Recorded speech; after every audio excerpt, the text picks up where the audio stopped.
Thank you. I'm sorry to say, but we won't have much time because His Majesty is waiting for the Foreign Secretary, and we're limited, but we'll take a couple of questions. Mohammed. Yes, my name is Mohammed Fadel from France Press. My question to Secretary Haig, and as well another one for Sheikh Khalid. Mr. Haig, at the moment now, there is the time is going crucial in Egypt, and Mubarak is meeting his deputy, and his stepping out is expected within hours.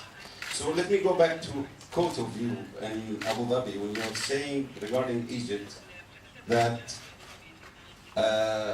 or a statement by the Foreign House, that there should be a transfer in Egypt for a government with wide participation. Do you think that if the military take over in Egypt, or the deputy, Mr. Suleiman, will apply to this? And my question to both Sheikh Khalid and Secretary Haig, all these developments in Tunis or in Egypt, and as well as in another part of the Arab world, prove that there is a real need for social justice. How do you comment on that? Thank you. Shall I answer the Yes, one? please. Yes, on Egypt, indeed we have said from the start of this crisis in Egypt that there should be an orderly transition and that, in our view, that should include a broadly based government in Egypt and giving the Egyptian people real and visible and comprehensive evidence of change that then allows the people of Egypt to work out their political differences together in a peaceful and democratic way. So, of course, we will want to judge, we will want to give our opinion on whatever is announced based on those criteria. But we don't know at this point what the President of Egypt is going to announce. It is said that he will speak shortly. So I think we had better comment on that once we have seen what he is actually going to say. What if the military man says? Well, I think we'll respond to the situation once it arises. Clearly, when we're calling for a broadly based government and real, visible and comprehensive change, that rather narrows down the options that we might be supportive of here. But I think we better see the announcement of the President. We do have to see that before we comment on it. On the need for real social reform? May I answer the question, please? فيما يتعلق بالسؤال أن فيما يحدث في تونس أو في مصر هل هو مرتبط نعم، ما حدث في هذين البلدين قد لا يكونون مرتبطين بينهم وبين بعض، بس يثبتون أن هذه نقطة تحول كبرى في تاريخ المنطقة، ويجب أن ننظر إلى هذا التحول بإيجابية، ويجب أن ننظر إلى هذا التحول بما فيه فائدة المجتمع العربي. إن كانت هناك نواقص يجب أن يتم حلها ويجب أن يتم التعامل معها.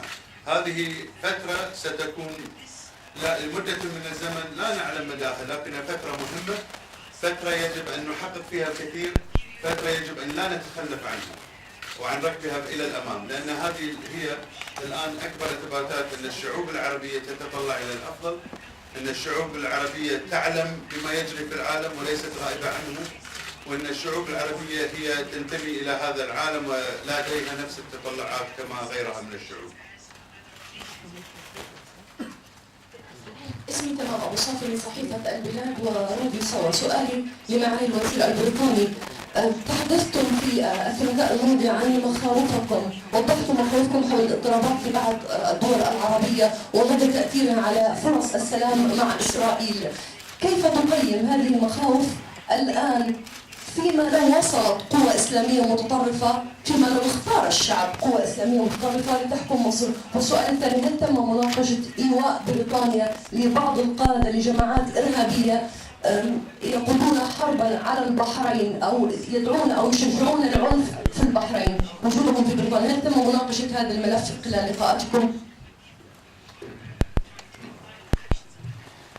Yes, as I've said this evening, it could be a time of danger for the Middle East peace process. Instability in the region can complicate the peace process.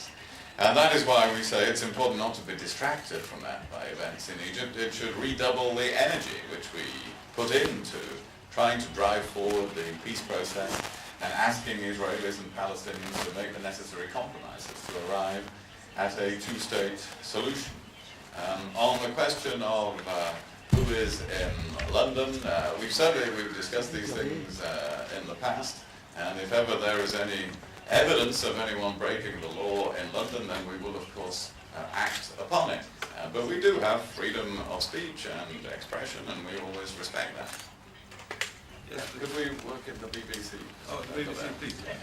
Sure. Because I'm waiting for you to raise your hand. Foreign Secretary James Robinson, the BBC. What is your general assessment of events, obviously fast moving in Egypt tonight? Do you see signs that events are moving in the positive direction you'd be looking for? That is to say, to meet the aspirations of the people of Egypt. Well, there are signs of that, but as I was saying in answer to the earlier question, I think we can only really comment on what President Mubarak says once he has said it.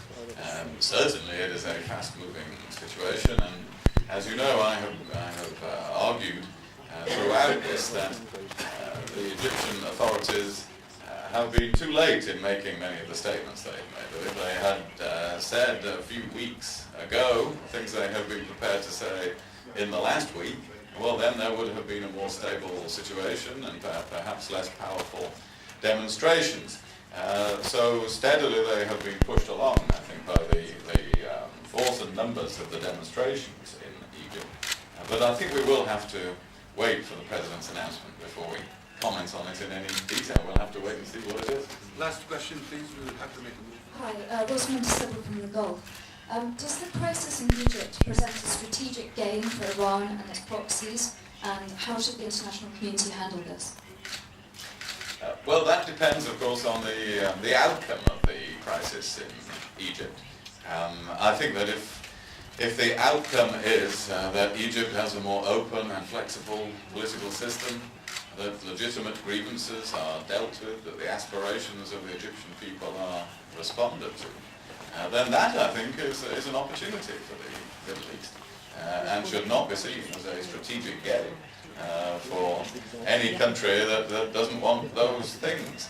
The Iranian government, of course, has expressed some sympathy with demonstrations in Egypt, but we will see how sympathetic they are to the idea of demonstrations in their own country, perhaps in the next few days. And it may be that there are double standards involved here. So, no, I think that there is an opportunity.